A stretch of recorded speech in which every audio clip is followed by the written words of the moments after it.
High বন্ধুরা, ঝুম্পা ব্লগে সবাইকে স্বাগত। আবার নতুন একটা ব্লগ নিয়ে চলে এসেছি ঝিলের। দেখো ঝিলের মধ্যে বোটটা কি সুন্দর চলছে। আমি খুব ভালো আছি, আশা করি তোমরা খুব খুব ভালো আছো। তোমাদের সাথে একটা কথা শেয়ার করব আজকে এই ব্লগে। এই ইউটিউবে আসার আগে আমি ভালো ছিলাম, আশা করি এখনও ভালো আছি। ইউটিউবের যত বন্ধুরা আছে তাদেরকে নিয়েও ভালো আছি, অনেকে আসতে চায় না লাইভে, তাদেরকে নিয়েও ভালো আছি। দেখো এটা জোরজাবস্তি না, যে যার মনের ইচ্ছা, যার ইচ্ছা হবে যার কাছে যাওয়া, যার ইচ্ছা হবে যাবে না। আমি এখানে ঝগড়াঝাটি করার জন্য কথাটা বলছি না। অনেকে নিজেকে একটু বেশি সব জানতা মনে করে। ঠিক আছে, জানো, ঠিক আছে, তুমি জানো, এতে আমার কোনো কষ্ট নেই, রাগও নেই, জানতেই পারো। তোমার কাছে হেল্প একটু চাই, অনেকে করো ভালোবেসে, অনেকে করতে চাও না।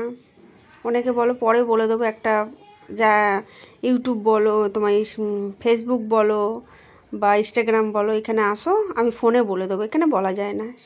সেইগুলো শুনলে আরও ভালো লাগে যে ও আমাকে ডাইরেক্ট বলতে চাইছে।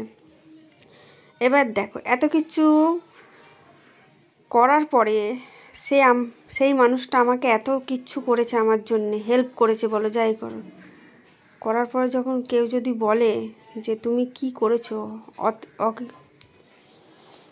অস্বাভাবিক একটা কথা বলে, সেখানে সত্যি খুব কষ্ট লাগে। কথাটা বলতে আমার ঠোঁটটা একটু হয়েছিল, কি বলবো বলো, বলতেও খারাপ লাগে। খুব ভালোবেসে কাউকে একটা দিদি বলো, দাদা বলো, আর ইয়ার্কি ঠাট্টা করে যাদের সাথে যেই ভাষায় কথা বলি, কাকু, দিদা, দাদু, তাদের কথাটা বাদ দাও। যাকে দাদা বলছি তাকে মন থেকে দাদা বলছি, দিদি বলছি তাকে মন থেকে। সেই সম্মানটা তারা রাখতে পারছে না, এটা খুব কষ্ট লাগে।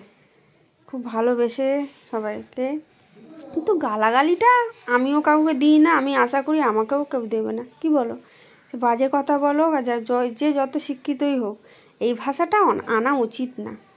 অশিক্ষিত হোক আর শিক্ষিত হোক, কি বলো, এখানে কি আমরা ঝগড়াঝাটি করতে এসেছি? এত কথা বললাম তোমাদের, তোমরা কেউ গায়ে লাগিও না। আমি কারোর উদ্দেশ্য বলিনি, আমি বলতে চাইছি যে মানুষ এরম হয়, কাউকে খারাপ বা ছোট করার জন্য কথাটা বলছি না। অনেকে আছে, আমিও হয়তো হতে পারে ভবিষ্যতে কারোর সাথে এরম করব। মানুষ পাল্টাতে তো 1 সেকেন্ড লাগে না, না? তাই কথাটা তোমাদের সাথে শেয়ার করলাম। কথা বলতে বলতে দেখেছো পুরো পার্কটা তোমাদের সাথে শেয়ার করলাম। আমি একদিনে এই পার্কটা পুরো দেখতে পাইনি, ওই জন্য আবার দ্বিতীয় দিন গেছি তোমাদেরকে একটু ভালো করে দেখাবো বলে। দেখো এই পার্কটার ভেতরে যে কত কি আছে, এখানে নিয়ম আছে, টাইম আছে, যে এই টাইমের মধ্যে না গেলে ঢুকতে দেবে না। এটা বাচ্চাদের জন্য পার্কটা। বাঘ, পশু, হরিণ আছে, বাঘ আছে, গরগিলা, কি বলে ওটা, ওই অনেক কিছু আছে, দেখে নাও তোমরা। ফল গাছ ভর্তি, পেরে খেতেও পারো, কিন্তু আমরা পাচ্ছি না।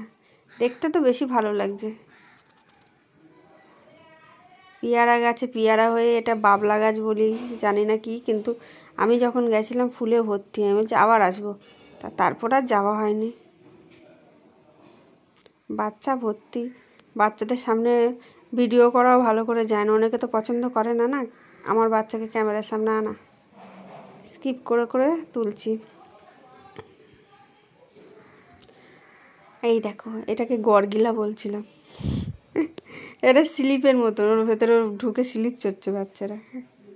খুব সুন্দর জায়গা ভিডিও তোলার জন্যে, কিন্তু তোলাটা মুশকিলও আছে একটু, বাচ্চারা ভর্তি। আমার কথায় কিন্তু কেউ রাগ করবে না। আমি বারবার বলছি, যেই মানুষটাকে উদ্দেশ্য করে বলা হয়েছে বা বলতে চাইও নি আমি, তাও কোনো দিন যদি ভবিষ্যতে এসে ফিরে আসে, আমরা অ্যাকসেপ্ট করব। দিদির দরজাটা সারা জীবন থাকে, আর দাদার দরজাটা, মানে যেই ভালোবাসাটা দিয়েছি আমি, সেই ভালোবাসাটা আমি হয়তো সেই সময় এইরকম হয়তো ভালোবাসাটা দিতে পারবো না, তাও আশা করব দেয়া।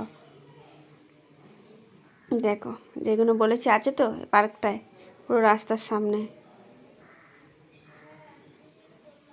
যাদের বাড়ির পাশাপাশি আছে ঘুরতে পারো, বাচ্চাদের নিয়ে যাওয়ার জন্য। এখন না গেলেই ভালো, কেন এখন তো একটু বর্ষাকাল জানো। এই দেখো,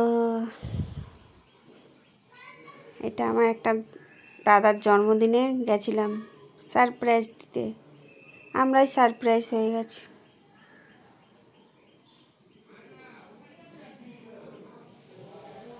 আমি দাদাই বলি, জামাইবাবু হবে, আমি দাদা বলে এসেছি তো, যে জামাইবাবুটা বলি না। বার্থডে সেলিব্রেট করছি, করে না, বলে আমার বয়স হয়ে গেছে, এখন বার্থডে সেলিব্রেট করছি, বাচ্চারা করে। এদের লুঙ্গি পরেছিল বেচারা, আমরা বলছি একটু পার্টি করি, এনজয় করি। ছোট ছোট মুহূর্তগুলো ভালো লাগবে, এগুলো মনে থাকবে সারা জীবন। কি বলো বন্ধুরা? চলো আর বেশি বকবক করছি না, পুরো ভিডিওটা তোমরা একটু ওয়াচ করো, আমার পাশে থেকো, আমিও তোমাদের পাশে থাকবো। অনেক অনেক ভালোবাসা তোমাদের।